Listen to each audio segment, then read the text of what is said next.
Aujourd'hui, on va étudier les ensembles. C'est-à-dire, on a déjà fait les ensembles ou bien on va les étudier. Donc, les ensembles, ils ont un rôle essentiel dans les mathématiques. On les utilise dans tous les mathématiques, dans tous les chapitres, on a besoin des, des ensembles. C'est-à-dire, on les utilise dans la probabilité, par exemple, dans la géométrie. Les droites, c'est un ensemble de points. Les cercles, toutes les surfaces, c'est un ensemble de points aussi. Ce sont tous des ensembles. Donc, pour résoudre les équations, pour faire l'étude de fonctions, pour aussi, toujours ils vont être avec vous jusqu'à la fin du mathématique, c'est-à-dire toujours on va faire les ensembles, toujours on a besoin d'utiliser les ensembles. On a besoin toujours de faire les ensembles. Donc aujourd'hui, on va commencer par le début des ensembles. C'est-à-dire on va faire les propriétés, c'est-à-dire on va étudier les propriétés, on va faire la définition des ensembles. Par exemple, les ensembles. Les ensembles.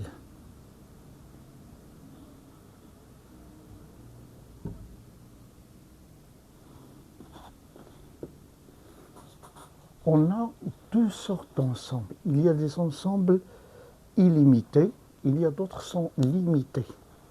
C'est-à-dire, je vais donner des exemples. On a par exemple A. A est un ensemble des éléments suivants, c'est-à-dire ouvrons l'accolade. 0, 1, 2, 3, 4. On a aussi B, est un ensemble limité. B, c'est un ensemble limité, composé par des éléments A, B, C, D. Et on a un autre ensemble, qu'on appelle C, c'est-à-dire C, c'est un ensemble, ouvrons l'accolade,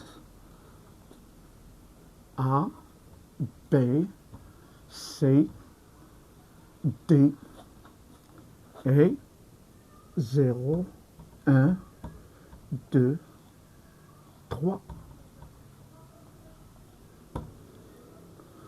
Donc, on va utiliser les ensembles limités.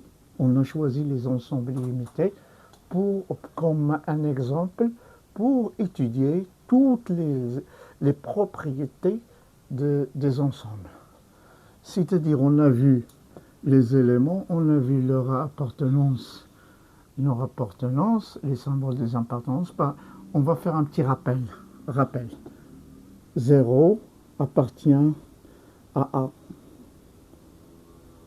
Et 0 n'appartient pas à A, à B. Et aussi, A appartient à B,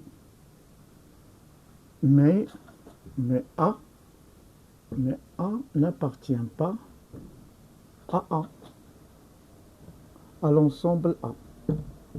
Donc on a vu tous ces données-là, on les a vues. Donc on va faire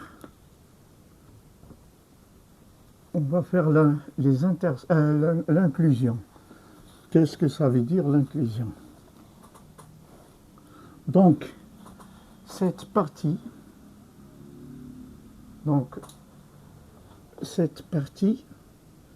est inclue dans C.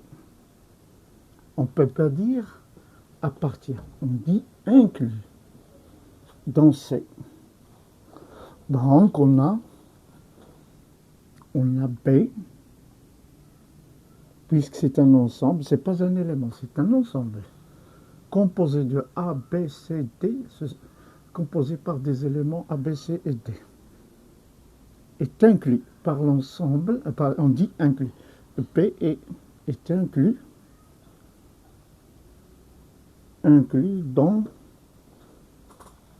C. Inclus dans C. Donc, inclus, on peut la traiter d'un symbole mathématique. Le symbole mathématique d'inclus, c'est-à-dire P est inclus dans C, dans l'ensemble C.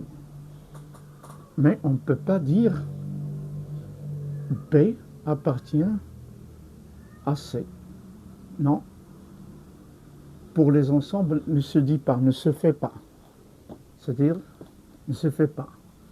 Mais, par exemple, A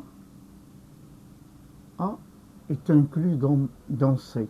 Non, n'est pas inclus. A n'est pas inclus dans C. Et pourquoi? Pourquoi? Parce que il y a 4. Dans 4, il n'existe pas dans C. Il n'y a pas de 4. Donc, n'est pas inclus.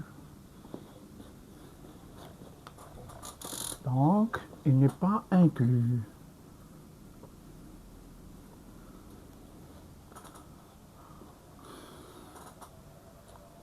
Donc, pour qu'un ensemble soit inclus dans un autre, c'est-à-dire B, A, on la trouve ici, A, B, c'est une partie tout entière, c'est-à-dire tout entière, cet ensemble d'éléments de A, B, C, D est inclus dans C. C'est une partie de C.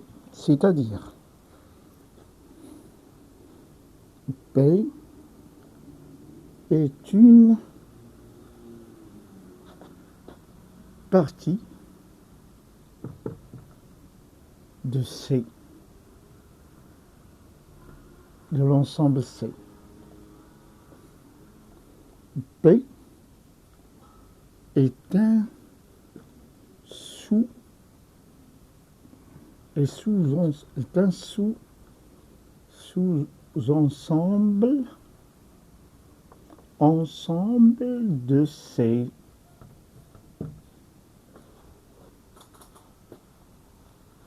Donc, c'est-à-dire,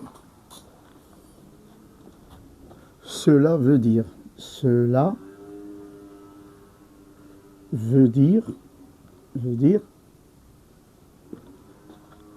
tous les éléments de A, tous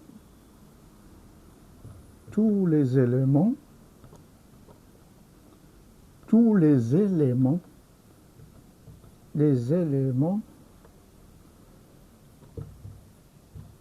de A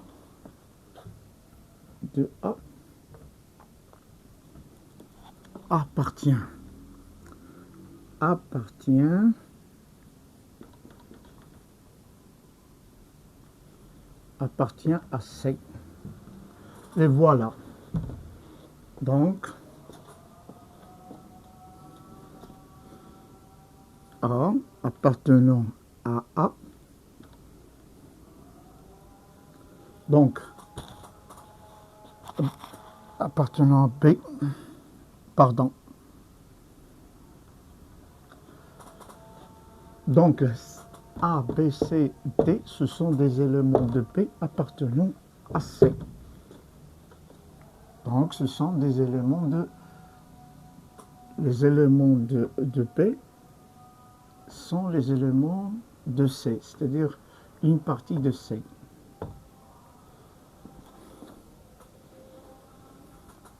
Donc, on va répéter.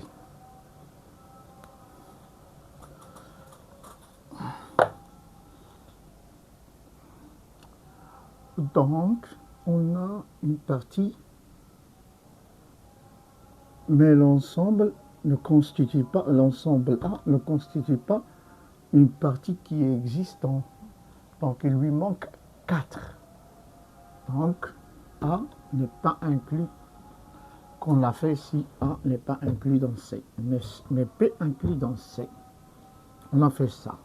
D'accord. On verra ça.